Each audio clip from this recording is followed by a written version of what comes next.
Okay, kids. As we get closer to this exam now, as I've said to you before, I'm not going to be able to reteach this course, but I can go through some things to try to help you pull some ideas together. So I'm going to post a series of these video-type lectures to look at in your own time. There should be no new information in these, but maybe a slightly different way of looking at some of the information, or at least a reminder of all of it, and a way to sort of organize it in your head. The way I'm going to do these is taking some different bits and pieces that you studied and put them into a form of contrast and compare. You are not going to get a question on the AP exam that says compare and contrast New Spain to New France. That's too simplistic for them. But they may give you a question that is, shall we say, a more sophisticated version of that. Analyze the ways in which Spain and France, or they might actually ask it more in terms of, it has been said that Spain and France took opposite attitudes toward Native Americans. Evaluate the truth of this statement. In which case, basically, what they're asking you to do is a kind of very sophisticated compare and contrast. Coming up with a sophisticated thesis there, right? Supporting that or refuting that statement or modifying it. In some ways, yes. In some ways, no. But basically, it's a compare and contrast in a way. So if you can think about these things in those terms, at least it gives you a framework from which to approach the more sophisticated aspects. It also helps you keep them straight for things like the multiple choice. Multiple choice questions may well ask something about, give you a quote, blah, blah, blah, blah, blah, about Native Americans. This quote most likely is written by a settler in New Spain, New France, or the New England colony, something like that. So this can be a useful way to review and study. So I'll try to keep these succinct. Succinct means brief and to the point, and go through some of them. So this first video I want to do on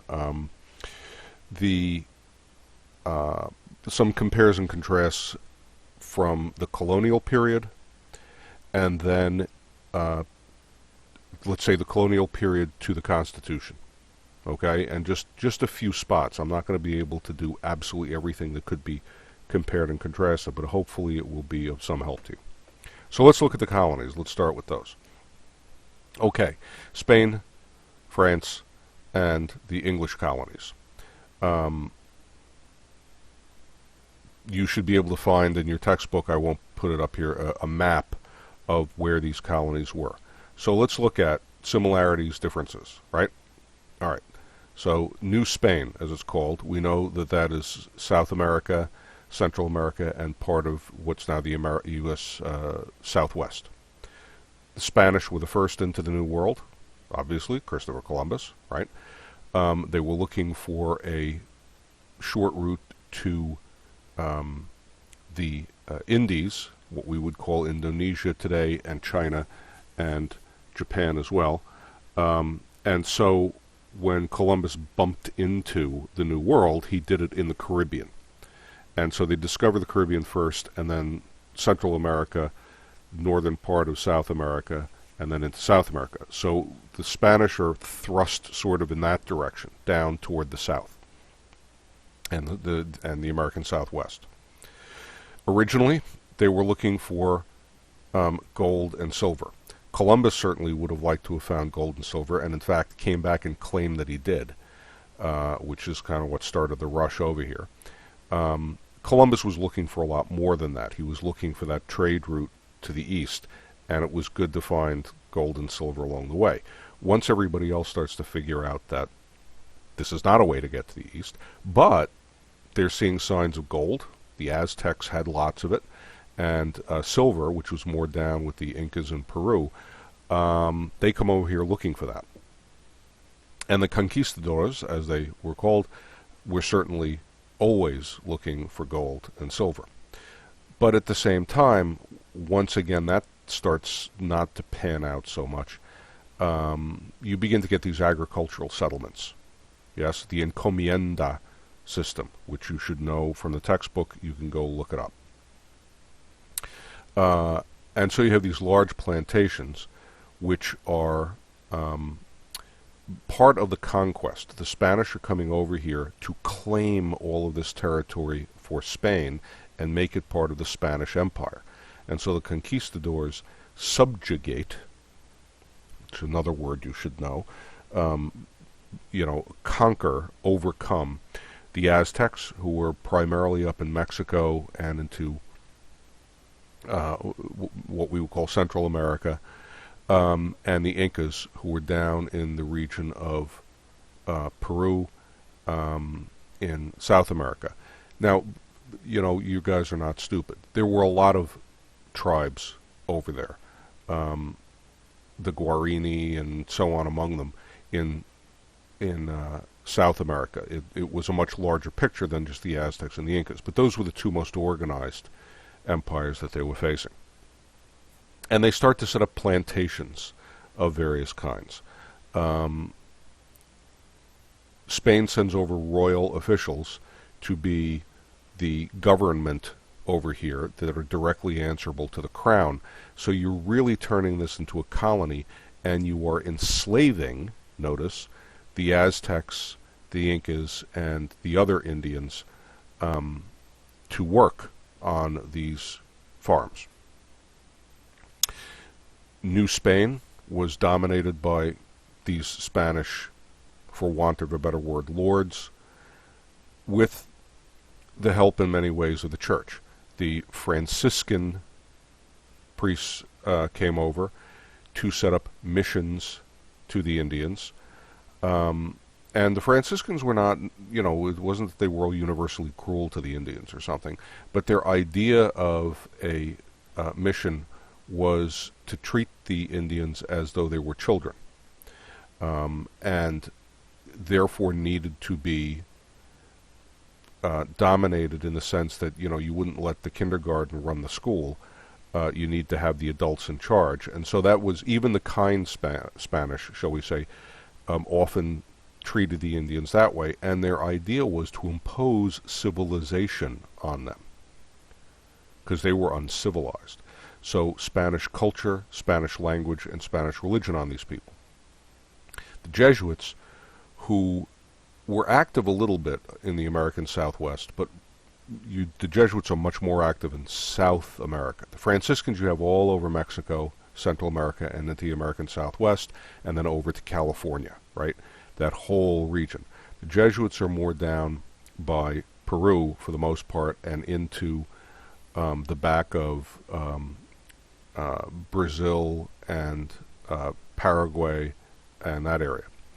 Jesuits have a somewhat different attitude toward them. They tend to be more respectful of the local natives.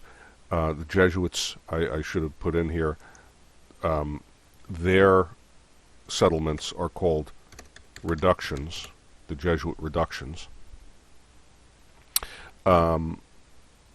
which is it's a bizarre word, I know, reductions, but that's what their settlements were called, where they invited the Indians in. Again, to some degree, they're trying to impose Spanish culture on them. They're trying to create family units, which the Indians were not used to. The Indians raised their kids in these sort of communal situations. It wasn't mom and dad and the kids. There was a lot more fluidity, if you will, and communalness to their family life. So Jesuits do try to impose some of that, but they also protect the Indians in South America from enslavement, which gets them into some trouble with the Spanish government and with the Portuguese government, which is over in Brazil right next door, a bit later on. Anyway, that's the picture of Spain. They are coming in to colonize this area, to take it over, to subjugate it, to place it under their dominion, and treat the Indians for the most part as slaves to work on their agricultural plantations once they figure out there's not as much gold here as they thought. And Spain, of course, New Spain was a Catholic colony. I'll pull that out for a minute here. Was a Catholic set of colonies, because Spain was Catholic. Okay, compare and contrast that with France. New France, they come along after the Spanish, when people say, oh, there's a new world here, and their thing is, well, if we can't go south, let's try going around this Americas to the north. And so you get the French coming up what we would call the east coast of the United States and into Canada, looking for the so-called Northwest Passage, which theoretically, although they don't know the geography well yet, would have taken them around the top of Canada and over down into Asia. That never really happens either. In fact, the Northwest Passage does not happen significantly until the last half of the 20th century. It's really the oil companies, Exxon, who send the first icebreakers through across the top of Canada. They'll never ask you this on AP. In the 1960s, to get the oil from Alaska. They would pick up the oil from Alaska, take it over the top through the Arctic, through the ice of Canada on these ice-breaking ships, and down into the Atlantic. That lasted a very brief time, because it was shortly after that they opened the Alaskan pipeline, and they simply put it in the pipeline and pipe it from Alaska down into the continental United States. Anyway, so these explorers never really find the Northwest Passage, but instead the French find Canada and come down through Canada into what today would be upstate New York, and down into the American Midwest. They find the Great Lakes. Again, you can look at a map in your book. Get into Michigan, Illinois, Ohio, and down, discover the Mississippi, and follow the Mississippi down. So they're coming down from the north through Canada and into the Midwest. As opposed to the Spanish, who were looking for gold and silver and then agricultural settlements, the French are not. They are looking for fur, beaver skin primarily, because it was the most useful of all, but other stuff too, bear skin, the various foxes, and weasels or ferrets. They're all the same thing, which today one particular species of weasel or ferret is the mink. So a mink coat, you're really wearing a weasel. Anyway, you had all of these wonderful critters, animals, up in this area. The Indians in the area had long been, skinning these animals for their own uses. So the French are looking to trade. So who comes over here? It's not lords from France looking to set up plantations. It's rough and ready trappers who are going to come in and hunt themselves, or traders who are going to come in and trade with the Indians. The coureurs de bois, the runners of the woods, these kind of wild frontiersmen guys, because you were going months at a time trekking through untouched forests and down lakes and rivers and streams in your canoes for this. There were few settlements in this area. You did have a few. Quebec, you had a couple of things up there in Montreal and all that. You would eventually get a few little towns But for the most part, what settlements there were trading posts. Just a spot where guys would camp out and do deals with the Indians. The Indians had very little in the way of metal work up there, and so anything metal they loved. Knives, axe heads, even metal trinkets, they were valuable in their culture, and they were very happy to trade that for who needed an old beaver pelt where they came from. As a result, the French were not really into conquest. They didn't send over armies here to conquer the Indians and take over their territory the way the Spanish did. They just wanted to make deals with them. And so as long as you let them build a little log cabin where a couple of rivers met so that they had a trading post, they were happy with that. Not much conquest. Some conflicts. There were some difficulties with the Indians. There were some fights. There were some small battles, mostly because the French got in between the fights among the Indians. The Indian tribes were not peaceful people.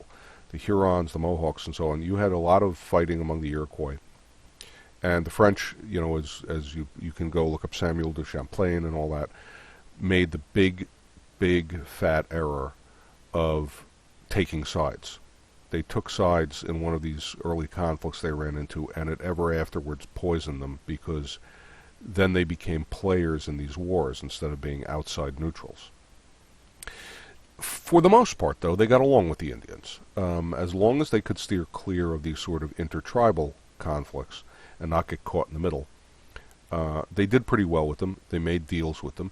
They didn't try to turn them into Frenchmen, as opposed to the Spanish, who tried to turn them into little Spanish children.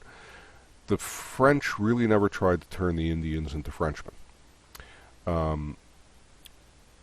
The Jesuit missionaries, all up in the French territories, it was all Jesuits who were the missionaries. They came and they studied the Native Americans. They studied the Indians. I've told you, and if you look up, it's worth looking up Jean de Brebeuf, Brebeuf, or better, if any of you were really interested in the history of this period, there's a thing called the Jesuit Relations, Relations, relations, as in to relate a story, to tell a story. The Jesuit missionaries, one of the rules of the Jesuits is that they were required to report back, to write reports back often. And so we have these fantastic, would amount to diaries in the forms of letters, in which they go into wonderful descriptions of these people, their habits, most of what we know about their mythology. These Jesuit priests like Brebeuf write this down, and without tremendous judgment. Obviously they don't believe these myths, but they're saying, well, let's understand where they're coming from, and then we can bring the gospel to them. And their language, how their social system was set up, how their families work, how they hunted, all this kind of stuff. The Jesuits studied and tried to bring Christianity to them, but didn't come in trying to impose European culture on them. If anything, the Jesuits up there did as much as they could to fit in with the Indians. They talk about, we did our best to eat the same food they ate, to take apart when they would visit an Indian encampment, to take up the chores that everybody else had to do so that they fit in as much as possible.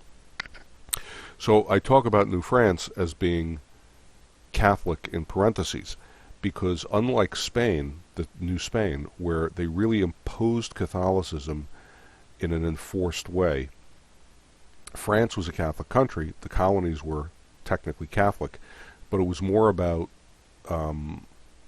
reaching out with message of gospel to these people than it was about creating another means of controlling them. So we see these contrasts between how Spain treated the Indians and how the French did, and what the Spanish were after in the New World, as opposed to what the French were all about. Okay, and then let's look briefly at the English colonies. And as I point out, also the Dutch, the Swedes, who were minor players here. The Swedes came over. You had what's called New Sweden, which was down where New Jersey meets Delaware, kind of down there. The Dutch, of course, in New York, significant but small presence, and that eventually gets taken over by the English. And they were kind of in the same page as the English. So let's look at the English colonies to compare them with the other two. First of all, the English are the latecomers. The Spanish and the French are in here before the English really get in here. So the English come across to the middle. They're between New Spain and New France. And the English come here looking to settle. The colonists who come over in France, New France, they're not looking to form colonies. They're looking for trading posts. In Spain, they're sending over conquerors to take over. In England, they're sending over people who want themselves to create a colony here. People didn't come over from Spain saying, let's form a new community for ourselves in a piece of land in this new world. People came over from Spain saying, let's take over a new Indian village and turn it into a plantation, and then ship everything back to Spain. In England, the English colonies, the Pilgrims, the Puritans, right, they were coming over here to find a piece of property to build their own new city for themselves, their own new town for themselves. That's a whole different concept of what they're about. And so you have new settlements in Massachusetts, the Pilgrims and the Puritans, with the Massachusetts Bay Colony and Plymouth Colony and all that. And the same thing in Pennsylvania. The Quakers come over. William Penn founds Pennsylvania as a destination to start a new place that will then be theirs. Maryland, we talked about with the Calverts, was founded not technically as a Catholic colony, but as a place originally where Catholics could go, although that changes later. So the English colonies are about, if you will, creating a new world. Yeah. As a result, if you look down farther, they're not really interested in the Indians. You know, the French want to trade with them. The Spanish want to dominate, own, and subjugate them. The English really just want them to go away. They don't care as long as the Indians stay away from them. I know Thanksgiving and everybody exchanges corn. That's true. But that's not really what Massachusetts Bay was about. They were not much into coexistence up there. They needed them for survival that first couple of years. But the idea was to have our own thing. And so you don't see in the English colonies too much enslavement of the Indians. There actually is a little bit of it, but not a great deal. And I wouldn't mention it in an AP essay because it'll confuse everybody. But basically, they don't look to conquer the Indians. They don't enslave them. They certainly don't have them working in mass numbers on their farms or anything like that. The English are coming here for the agriculture. You know, they are looking to set up farms. Virginia, the Carolinas, Pennsylvania, farms and other things too. You know, growing indigo. In the Carolinas, of course, you had the trees that they were getting the turpentine from. So it's really what they're here to do, to set up their own agricultural system, right, that they will work. In France, you didn't have a lot of governance of the colony because there wasn't much to govern. It's just a network of trading posts. In Spain, you had, of course, these royal officials. In England, you had a variety of governance types. You had, as you know, proprietary colonies, royal colonies, etc. Right, we've talked about. so there's different versions of it, but they all of them have in common a strong middle class, for want of a better word. Now, middle class, when I'm going to use it in this video, doesn't necessarily mean, prosperous middle income as we think of it. What I mean by middle class are people who are, if you will, their own masters. It's the farmer who owns his own little farm. It's a trader who has his own trading post. It's a guy who owns a shop. It's a guy who's a craftsman, a blacksmith or something. It's a guy who owns his own business. It doesn't necessarily mean they were all rich, but it meant that they weren't economically dependent on somebody else. They were not slaves. They were not tied to the royal governor as soldiers who worked for him the way the conquistadors all were. So in the English colonies, you have this strong middle class of sort of independent people. And therefore, even though you have a variety of governance types, you have a strong political involvement. Yeah, you have the Virginia House of Burgesses, a representative assembly, right? Even though there's a royal governor, there are these assemblies in New Jersey, you have it, and eventually in New York you have it. Yes, they go in and out. Yes, at times they get canceled, they get suppressed, but you have a voice there. And certainly even the royal governors who are governing all on their own find out very quickly they may have the title of royal governor, but they're going to have to get along with the people of their colony. So there's a strong presence of that you don't have in Spain, and you certainly don't have in New France because there's not enough of them.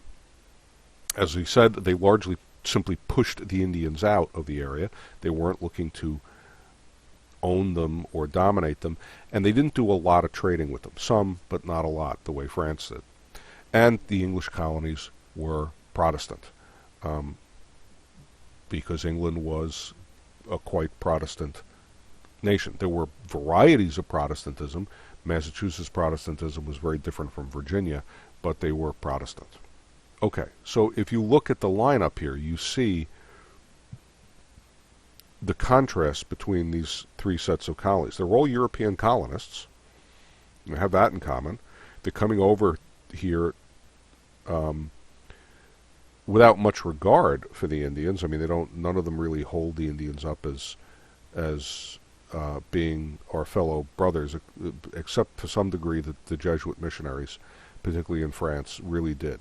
But most of the colonists, they have that in common, but they have very different approaches to what the purpose of their colonies is, how they're organized and governed, and what their approach, attitude dealing with the Indians are. Okay, so let's move on to another topic. Let's do a little compare and contrast between different English colonies. The English colonies, of course, are what's going to become the United States, lead to the United States. But they were very different among themselves. You had different types of colonies, as we talked about, the joint stock companies and the royal colonies and the blah, blah, blah, proprietary colonies. But let's take a look at Massachusetts and Virginia specifically, because they really are the two polar ends of the colonies. They're the most important colonies until you really get the United States rolling as the United States. And they are similar in that they're both English, founded by Englishmen, settled by Englishmen, with very English cultures to them, and yet they're very different. All right, so we look at Massachusetts. Massachusetts founded why? What's the purpose? Seeking religious freedom for themselves, not for everybody else. Don't forget, Massachusetts was not about, hey, religious freedom is a principle and everybody can come here and be free. No. Massachusetts was about seeking religious freedom for the pilgrims, and then if anybody came in to Massachusetts who wasn't a pilgrim, they were forced to become one. Notice, too, that Massachusetts was founded by the people who were going to be the people of Massachusetts. Huh? The people who founded Massachusetts were the stakeholders there. It was the Pilgrims who came over and settled Massachusetts, the Puritans, were also the people for whom the colony was founded and who were to become the colony, as opposed to Virginia. Virginia founded as a joint stock company. The point of Virginia was to make a profit. It was going to be a business. And the people who came over and settled were really, in a way, employees of the company, which was not the same thing as the Massachusetts type. The Virginians were looking to come over here, make some money, and make some money to send back to the stockholders, not to become Virginians exactly. That kind of comes later.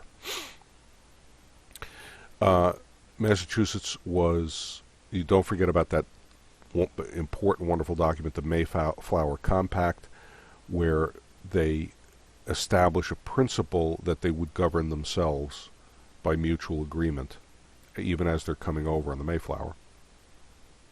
And that mentality would lead to Massachusetts and New England becoming the land of the town meeting, the town government, yeah, where everybody in town gets together, and or at least all the adult males, to govern themselves.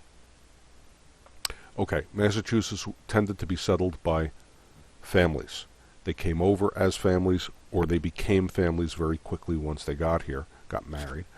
The people who settled tended to be more mature, and you had a very high birth rate in Massachusetts. So it was a family colony right from the get-go. Opposed to Virginia, which was settled largely by men. You had a very high male ratio to female. And you had a very high mortality rate for men due to disease and Indian wars and so on. And so women had, were at a premium in Virginia, and men were kind of desperate to bring them over. That's a different feel for how the colony works. Massachusetts did have agriculture. Everybody had agriculture, right? Most people, you need that. That's you couldn't go to the supermarket, buy a loaf of bread. But it developed really just subsistence agriculture, right? Just enough to get by on.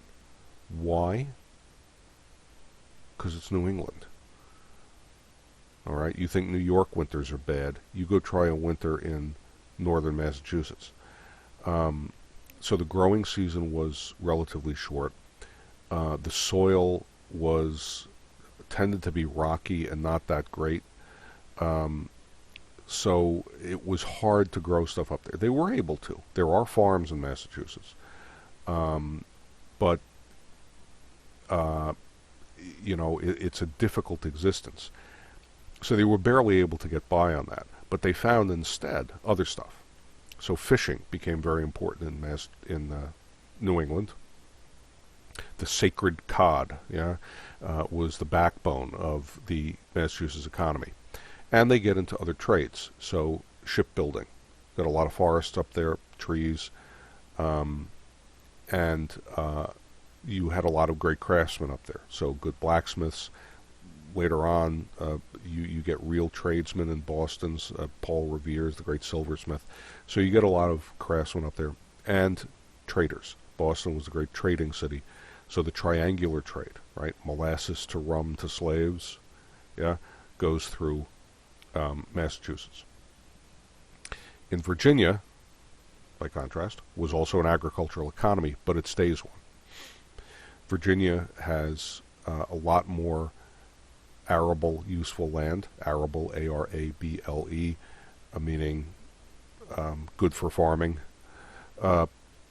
And the soil there is pretty good. The weather is better. The winters are mild. You have a longer growing season. And they discovered tobacco. Woof, woof, woof. So tobacco is going to become the backbone crop of their economy eventually. But they're also able to grow enough other stuff to feed themselves pretty well. Massachusetts society, you had a large, again, middle class. Middle class doesn't necessarily mean, as I said before, well-to-do money-wise, but it means, the people in New England, by and large, were economically self-governing, the independent. So you had guys who owned their own small farms, you had craftsmen and shop owners, you had business types, that should be, traders, merchants, accountants. If you see counting house is really a kind of warehouse. Guys who own those sorts of things. As opposed to Virginia, where you really have big owners of big plantations, and working for them, at first indentured servants, and then slaves. You also have small farmers in Virginia. Yes, you have small farmers, but the economic power in Virginia is not spread out among this middle class. It's in the hands of the plantation owners. And you have this large group of people who are not economically independent. They are quite dependent on a master, an owner, whatever, in the form of indentured servants and slaves.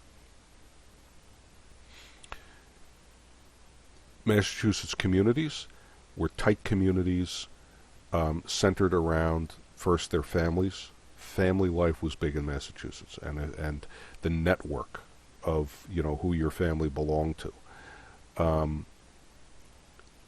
And they centered around the churches, that is the meeting house. So, all through New England to this day, you have these small towns, farms around the outside of town, but people would come in every Sunday to the meeting house for church that we would call today Congregationalist church, Puritans, right? Therefore, they were dominated, those communities, by the Puritan ministers, who really formed, in many ways, the government of those regions, and by wealthy elite merchants. Now, towns were very often self-governing, and so, after you had your church meeting, the meeting house then became a place where the local landowners and so on could gather and govern the town, but they were largely morally influenced by their local Puritan ministers. And the elite merchants, particularly based out of Boston, they had a lot of the money. They had less power, though, I think, than the plantation owners did in Virginia.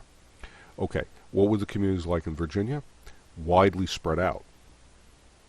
Not town meetings so much, because you have big plantations and then the small farmers beyond them.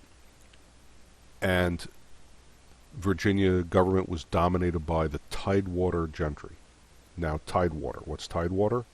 Tide water. That's the waters that are affected by tides, which means the coast, right? So we're talking about coastal Virginia, right by the ocean. That's where the wealthiest plantation owners tended to settle. It was the best land there. It was the easiest to get stuff out of Virginia onto ships to bring it back to Europe. It was where settlement was, and the gentry are the landowning upper class. So the Tidewater gentry, these are the wealthy landowners along the coast of Virginia. They're really the economic power. Finally, just point out, Massachusetts, even though it's founded as this, winds up forced into status as a royal colony in 1691. We've talked about that in class before. That's in your textbooks. Virginia really always was a royal colony. Okay, another compare and contrast. We skip ahead now to the after the Revolution, the fight over the Constitution. And this all should be painfully obvious to you, but I'm just going over it quick. Because, again, you may well get a multiple choice question that makes reference to this. And With the multiple choice questions, kids, you have to use your head. You know more than you think you do. So you have to take a deep breath and look at it and say, well, based on what I know, can I make a good educated guess here, right? But it may also show up in some sort of an essay. So, the Federalists and the Anti-Federalists. First of all, don't make the mistake.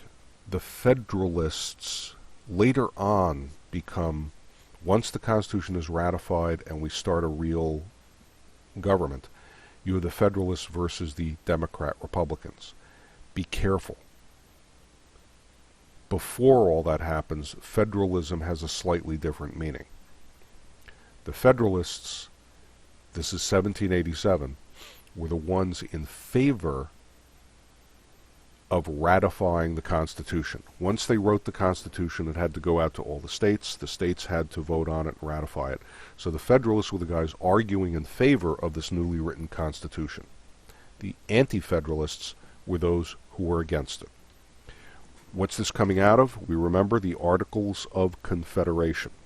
Articles of Confederation had set up a central government in the United States, but it was a very weak one. There was no president. There was no central executive. There was no central court system, and the federal government really didn't have any power. So the Federalists looked at this and said, this doesn't work. We need a stronger federal government. Let's go for this Constitution. The Federalists wanted a strong central government.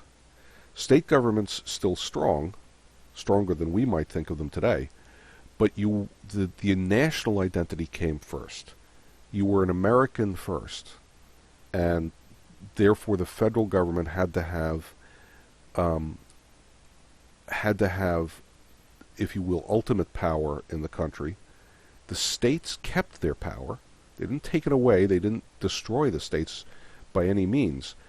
But the federal government had to sort of be able to ultimately make final decisions about a lot of things, which was not true under the Articles of Confederation. The Federalists, those who were arguing in favor of the Constitution, who were they? They tended to be the wealthier types, the large landowners, and business types, those involved with banking, with trade, with import-export, that sort of business. Why? Because those are the people who need a strong central government.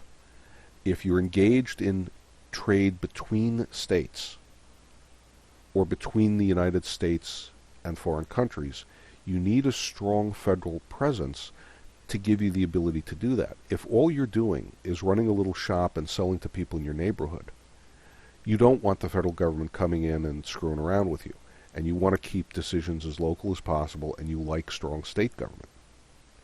If, on the other hand, you are moving your goods not within your town, but from your state in Massachusetts down to, you're shipping stuff down to the Carolinas to be sold, you don't want to have to deal with 15 state governments along the way.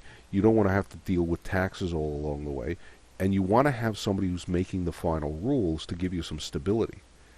If you're trading with Europe, you also want some stability there. Who were the big names behind the Federalist cause? Alexander Hamilton, who believed in the necessity of a strong government, central government, to make the nation strong against the rest of the world and to allow the economy to grow and flourish. And it's really economic strength, Hamilton thought, that would give America strength. Who else? James Madison. I want to note there, Madison, first of all, will become president himself someday. And I note there Jefferson. Madison was a tight ally of Jefferson later on. It'll be Madison and Jefferson who really start that Democrat-Republican party. So it's interesting that Hamilton, who later starts the Federalist Party, and Madison, say the equivalent of Republicans, and Madison, who starts the the Democrat-Republican Party, the Democrats, both of them, both Hamilton and Madison, are on the side of the ratification of the Constitution. and John Jay. John Jay would later become the first Chief Justice of the Supreme Court. They're big names. Why? Because they wrote the Federalist Papers. We don't forget that. The Federalist Papers were those series of newspaper articles, letters to the editor, in which they take piece by piece the Constitution that's being proposed, and starting in New York newspapers, and it spreads throughout the country, they argue for each piece of it. Why Article 1 makes sense, why a strong president makes sense, why we need a federal court system, to make the case for people as you're coming down to the votes in each of these state legislatures to get the states to go along with the new Constitution. The Federalist Papers, which were later compiled into a book, and I showed it to you, you can buy the book that has all of them in it, are still key today for understanding the Constitution. If you want to really understand what they meant when they wrote the Constitution, well, read what the guys who wrote the Constitution had to say about it. This is what we meant. Okay, I'll come back to the last in a minute. Anti-Federalist side opposed the Constitution. Why? Because they were afraid of a strong central government. Don't forget, we just fought a revolution to get rid of a powerful central government. So they feared a strong central government might mean a new tyranny. They wanted a more direct democracy. The Anti-Federalists believed in keeping as much power in the hands directly of the people or of the states as being the next thing up from the people, rather than putting it all into a central government's hands. They understood the need for a central government, but they wanted just enough to protect states from foreign invasion. So basically the Anti-Federalists would have been happy with the Articles of Confederation if it provided for the ability to have a national army to defend us from outside invasion. Their identity was tied to the states. They considered themselves more, Virginians than they did. I mean, they considered themselves Americans, but Virginians sort of came first, if you will. The Anti-Federalists tended to be, and this is not all of them, not all of them, but as a group tended to be the less wealthy types, the smaller farmers, not the large landowners, and the laborers and the shopkeepers, rather than the larger business types. So closer to the ground types. Who are the big names on the Anti-Federalist side? Patrick Henry. Give me liberty or give me death. We just fought an American Revolution against a tyrant. He didn't want a second one. Richard Henry Lee. Don't forget Richard Henry Lee. Member of the Continental Congress. It was Lee's resolution. He stood up in the Congress, in the Continental Congress, and said, I move that we have a declaration that these states are and of right ought to be free and independent. And it's the Lee resolution that the Continental Congress says, okay, we're going to pass that. But we'd like to put it in some sort of a document that explains it. Thomas Jefferson, would you please write a declaration?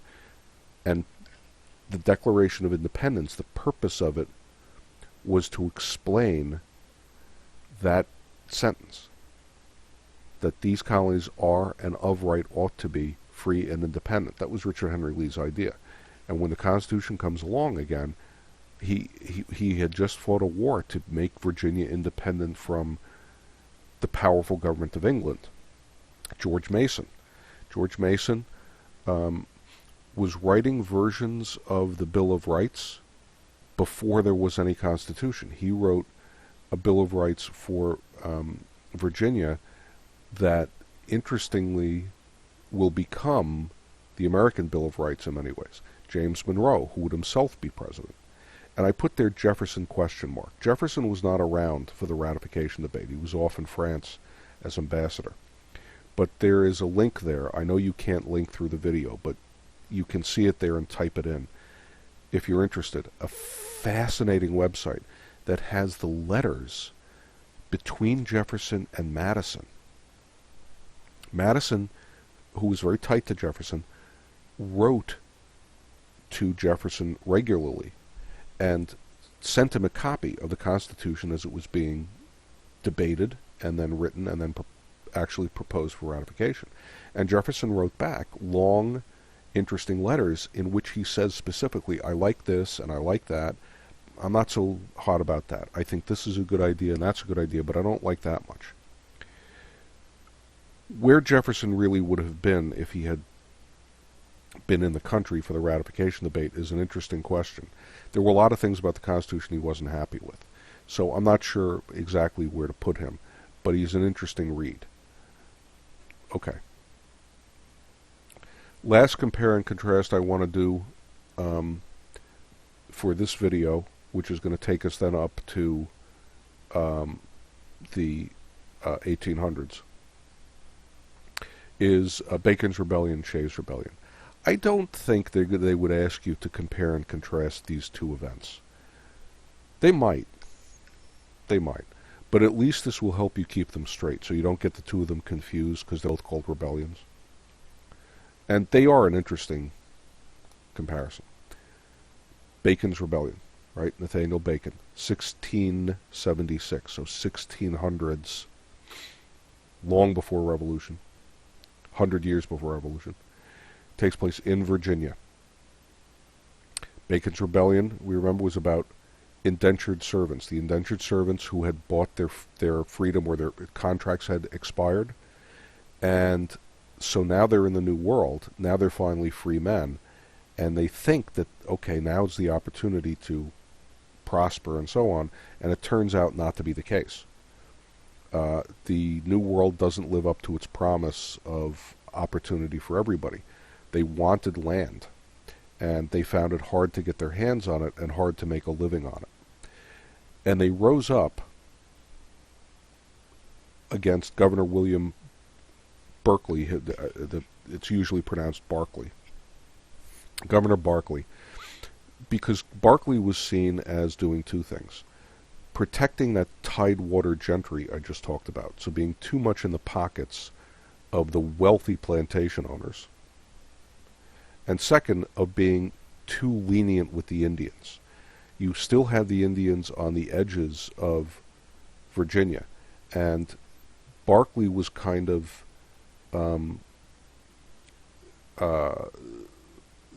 didn't push them too hard.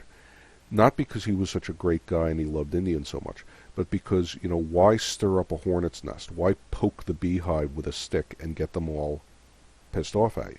But it also meant that you had Indians on the edges of the colonies who were being a pain in the neck and harassing some of these small farmers. All the big, good land down by the tidewater had been taken by the gentry. So Bacon and his other former indentured servants, they were having to push farther and farther out west to get land, crappier and crappier land, farther and farther away from the trading ports and so on, and deeper into Indian territory, and having more and more trouble with Indians. And they felt like Barclay was not backing them up. So thousands of them rise up in Bacon's Rebellion, and it scared everybody. Civil war between colonists, and there were a lot more poor people than there were rich people. This was scary. On Bacon's side in the rebellion, you had white indentured servants, but you also had blacks. There was not the kind of racism yet that would come along later. And so it was more about class warfare. It was more about the poor and the poor farmer against the wealthy and against a government that they felt was not protecting them against the Indian savages. Now, I'm not using that word myself, but that's how they would have thought of it. And it looked like a big loss of control. So it scared a lot of people, Bacon's Rebellion. Net result of Bacon's Rebellion, Bacon dies of disease during the rebellion himself, natural causes, but the rebellion winds up getting crushed militarily by Barclay. He hangs 23 people. But what are the other results? Well, first of all, Barclay gets fired because the king really feels like he botched this one. Second, the Tidewater gentry realize they have to play this carefully. So they do start to put in stiffer anti-Indian policies, I guess I should say. More action against the Indians, more military protection to keep the poor people happy so they don't rebel again. They lightened up taxes on them a little bit, but they also put in more property qualifications to vote. You had to own land or have a certain amount of wealth to vote. That was accepted in the colonies, and they tightened that up a bit because we also don't want the inmates running the asylum. Let's keep the power in the colony in the hands of the wealthy. The big thing that comes out of Bacon's Rebellion, though, is that the planters say enough with these indentured servants. They're too easily out of control. They're Englishmen for the most part. And so they're going to, at some point, try to assert their rights as equals. Let's bring in slaves. Slaves are a lot easier to control. We can dominate them. We're bringing them in as captives. They don't necessarily speak the language well, and they certainly don't expect to be treated well. And so this is how Virginia goes from being a colony of landowners and indentured servants to being a colony of mighty plantation owners and tons of slaves. The racism also comes along at the same time.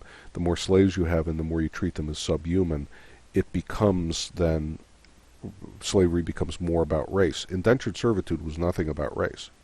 It was about class. It was about income. Okay. Now let's take a look, flip side, at Shay's Rebellion. Shay's Rebellion is 1787, after the American Revolution. So more than 100 years later. It's in Massachusetts, not Virginia, but way up in the Northeast. It's not former indentured servants, it's farmers. Landowning farmers. And what had happened? These farmers owed a lot of money. They owed money to bankers in Boston. These farmers are spread out across Massachusetts, rural Massachusetts.